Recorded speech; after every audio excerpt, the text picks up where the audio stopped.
Hi and welcome back to Alexa Beria's YouTube channel.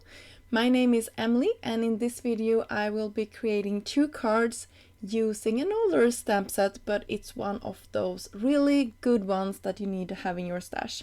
This one is called Create Your Own Happy, and it has these beautiful flowers that you can cut out with the coordinating dies. I will be using them as well today.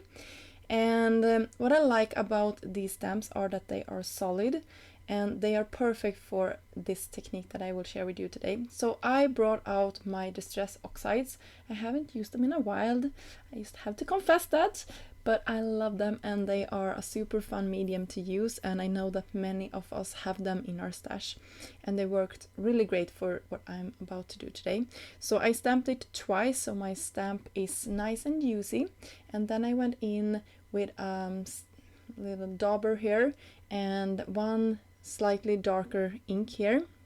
I believe this is picked raspberry and the other one was spun sugar. And I was a little bit impatient. You can build up the colors more than I will do here because I'm a patient crafter. I just like it to go fast and easy. So you can see I'm just smoothing everything out with my little dauber here.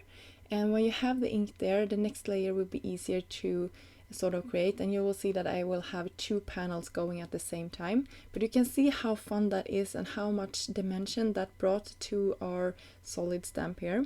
So if you don't have like layers for your images, this is a really fun one to do. And you can see our second panel here, you can also see the contrast between them here. So for this one I didn't go in directly with the ink pad, but you will see that I had a lot of ink left on the stamp, so it sort of immediately turned them one shade darker at the first stamp here. So when I'm done with that I will go even darker. This is Candied Apple, and I will use a red dauber here. I had another, I believe it was a coral color, but I went in with a Candied Apple. I just love how that looks, and it's really red here, so I will go in with a towel or a cloth here just to pick some of the colors up.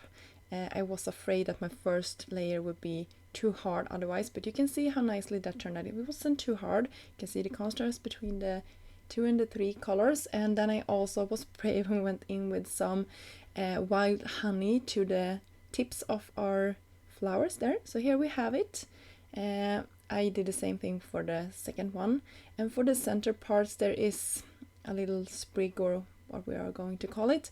I just used the same one. I know it's one for every flower, but I used the same one for all of mine because I was lazy, and I stamped that in that mustard, or sorry, wild honey color. For our leaves, they are also solid. We will do the same thing. This is which color is this? Twisted Citron and moved lawn, I think this is. I went in directly to my stamps here and then smoothed it out. Once again, I was impatient. You can build the colors up without going in directly if you're afraid to get it somewhere where you don't like it. And then I went back to the first color again just to smooth everything out, and then I went one shade darker for the bottom part of my leaves. And if you don't know where to put the darker colors, my go-to is to put it down sort of to the lower part of the greeneries, or to the flower base, but you can do whatever you like. These are it's just fun to play around with this technique. You can do whatever. It doesn't have to be perfect. So you can see how everything looks when I had used the coordinating dies, and I'm using some press and seal just to pick up my arrangement. And then I will start working on our sentiments, and for our sentiments I will use the hot foiling system and hot foil Sending Love and Hugs, and they are from the For Her sentiment stamp. And I used the coordinating dies and cut them out, so you can see how they looks perfectly and everything.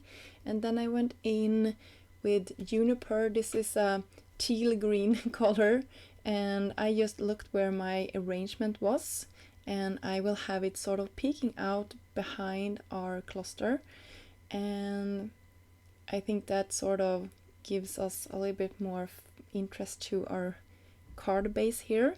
You could also die cut or do something else. I went in with a splatter stamp. There is one in I will link to everything, but Alexa has one that has a splatter stamp, and it's a really fun one, and you can use it for stuff like this. I messed up a little bit up at the top there, so I have to be creative here and cover it up. You can always cover stuff up, so don't throw anything away. My sentiment will go in the middle, and to finish this off I needed some more black spots, and to do that the easiest way is just to go in with a black marker. You can use any black marker, just make your dots random and smaller and bigger. And I also went in with a white gel pen to do some small dots around my flowers and leaves. It just also, I think, makes my card a little bit more interesting. So for our second and final card for today, I did the same thing. I used juniper, a blending brush, and then I did an arrangement sort of in a swirl on the middle of my card here, and then I used the hugs. For this one I forgot to splatter, so I just went in with a black pen and it turned out nicely. And to finish this I just used some bling from Trinity and finished off our card that way. So I hope you enjoyed this process and maybe learned something new and a creative way of stretching your supplies and making your flowers look dimensional when you're using solid stamps. So all the products that I use will be listed down below, and until next time, have a fantastic day. Bye!